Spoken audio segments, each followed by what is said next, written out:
The Michelin-starred restaurant hummed with quiet elegance, soft jazz, candlelight, the gentle clink of crystal. I sat across from my husband Derek, watching him sample the wine with the practiced air of someone who belonged in places like this. Our 5th anniversary dinner, at the same restaurant where he'd proposed 6 years ago. To us, Derek raised his glass, his wedding ring catching the light. 5 years of building our dreams together. I clinked my glass against his, the sound hollow as my smile. 3 hours earlier, I'd discovered our emergency fund, $15,000 we'd saved over 3 years, was gone. Every penny transferred to his sister Chloe's account. You seem quiet, Derek said, cutting into his Wagyu beef. Everything okay? Before I could answer, a familiar voice boomed across the restaurant. There's my little girl. I turned to see my father striding toward us, his silver hair gleaming under the lights. Marcus Sullivan commanded attention wherever he went. 20 years of building a real estate empire will do that. He carried a leather portfolio that I recognized as his business folder. Derek's fork clattered onto his plate. His face went from confused to pale to panicked in 3 seconds flat. Dad? I stood to hug him, genuinely surprised. What are you doing here? Can't a father crash his daughter's anniversary dinner? He pulled up a chair, settling between us like he owned the place, which, knowing Dad, he probably did. Derek, how's my favorite son-in-law, Mr. Sullivan? Derek's voice cracked. This is unexpected. Marcus, please, we're family. Dad's smile was all teeth. Though speaking of family, that's actually why I'm here. Wanted to discuss some financial matters with you both. Dad, it's our anniversary. I know, sweetheart, that's why this couldn't wait. He opened his portfolio, pulling out a stack of documents. See, when you two got married, I set up that emergency fund for you, remember? My blood chilled. Derek looked like he might vomit into his $200 entree. The $15,000 seed money, Dad continued conversationally, like we were discussing the weather. To help you build your financial security, smart couples always have emergency funds. Isn't that right, Derek? Yes, of course. Funny thing happened today, though. Dad pulled out a printed bank statement. My accountant noticed some unusual activity. See, I still get notifications on that account. Protective father habit. You understand. Imagine my surprise when I saw the entire balance transferred out this morning. Derek grabbed his wine glass with shaking hands. Mr. Sullivan, I can explain. Oh, I'm sure you can. But first, let me tell you what I found when I did a little digging. Dad flipped to another page. Chloe Morrison, fashion designer, opened an LLC last month called Chloe's Closet Couture. Received a $15,000 investment today. What a coincidence. Dad, I started, but he held up a hand.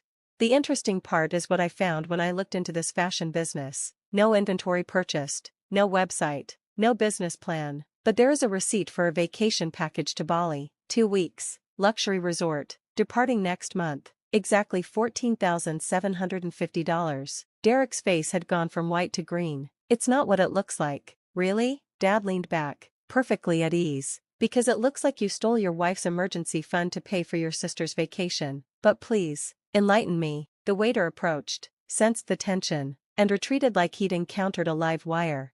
It's family money, Derek finally said, straightening his shoulders. Chloe needed help. Family comes first. Family? I found my voice. Anger overriding shock. Derek, that was our emergency fund. What if I lost my job? What if one of us got sick? Don't be dramatic. Olivia, we both have good jobs. Chloe's following her dreams. She deserves support, not your greed. My greed? I laughed, sharp and bitter. I work 60-hour weeks. I've saved every bonus, every tax return, every penny I could to build that fund. And you call me greedy for wanting to keep our emergency money for actual emergencies? See, this is the problem with your family. Derek turned on Dad. It's all about money with the Sullivans. Some of us understand that relationships matter more than bank balances. Dad smiled. It was the smile that had terrified boardrooms across the state. Relationships. Let's talk about those. He pulled out another document. Derek Morrison, employed at Nexus Marketing for 18 months. Before that, 3 jobs in 2 years. Current salary,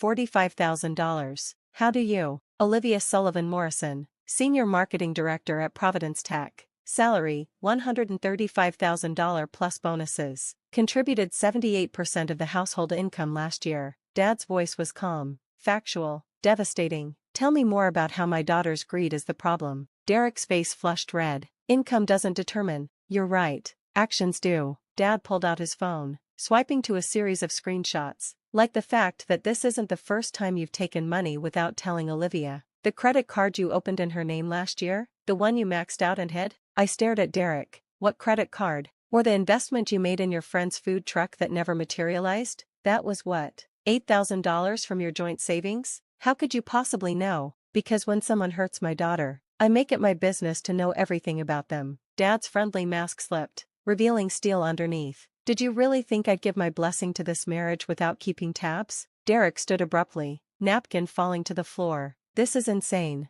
Olivia, we're leaving. Sit down, I said quietly. What? Sit down. He sat.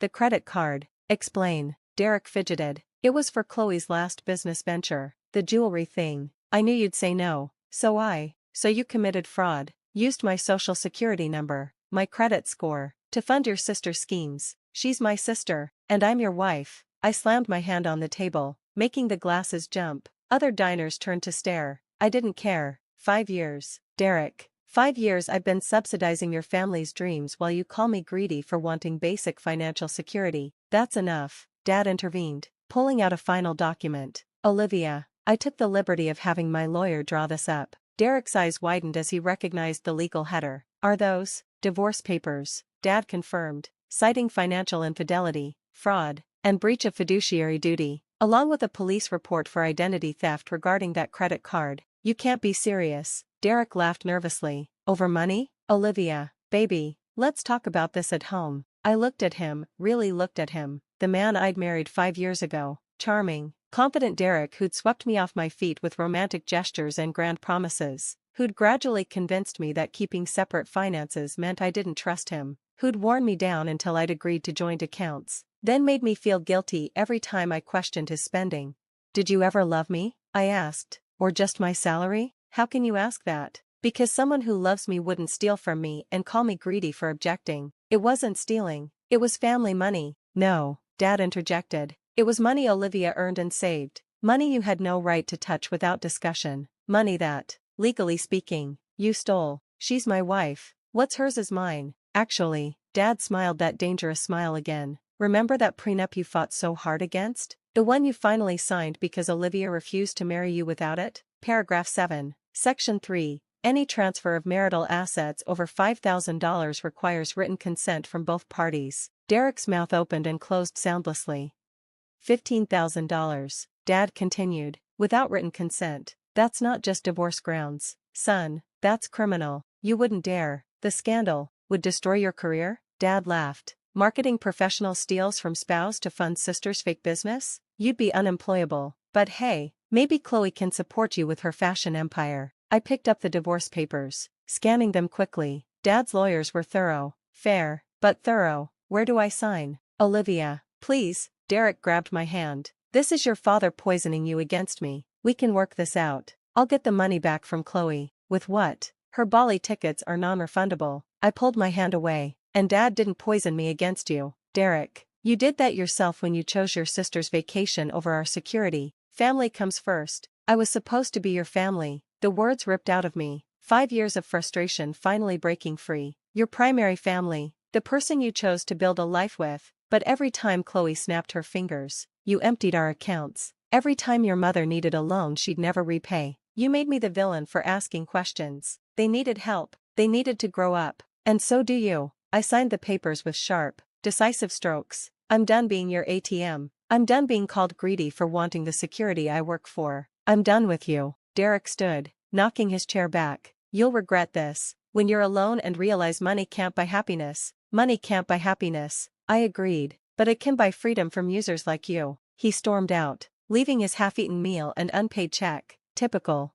Dad reached over and squeezed my hand. I'm sorry, sweetheart. I didn't want to do this tonight, but when I saw that transfer this morning, you've been monitoring our accounts this whole time? Just the emergency fund. And only because, he sighed. I had a feeling about Derek from the start. The way he lit up when he learned about the family business. How he pushed for joint everything so fast. I hoped I was wrong, but you weren't. I laughed bitterly. God, how did I not see it? Because you loved him. And love makes us blind sometimes. Dad signaled the waiter. Should we get dessert? Or would you prefer to go home? Home. I need to change the locks. Already done. My security team is there now. They'll have his things packed by morning. I stared at him. How long have you been planning this? Since the credit card incident 6 months ago. I've been documenting everything, building a case. I wanted to tell you sooner, but I wouldn't have believed you. I finished. I'd have defended him. Said you were being overprotective. You needed to see it yourself. To choose yourself. He handed me a key. This is to a safety deposit box. All the evidence is there, bank records, credit reports,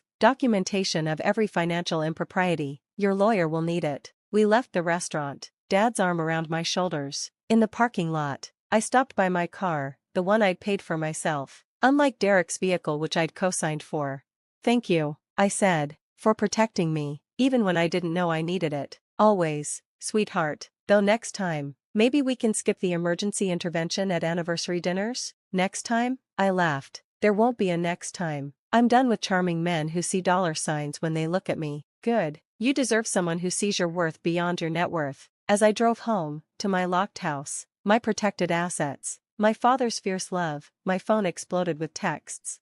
From Derek, this isn't over. You can't just throw away 5 years. From Chloe, how could you do this to Derek? He loves me. Family is everything. From Derek's mother, you've ruined my son. All over money, you heartless witch. I blocked them all. The next morning, I woke up in my Derek-free house to an email from my bank. The $15,000 had been frozen pending investigation for fraud. Thanks to Dad's quick action and my signature on the police report, the money would be returned within days. But the real gift wasn't the money. It was the revelation of who Derek really was, and who I was without him. Over the following months, the divorce proceeded smoothly. Derek tried to contest it, claiming emotional distress and demanding alimony. The judge laughed when presented with evidence of his financial crimes. Not only did he get nothing, but he was ordered to pay restitution for the credit card fraud.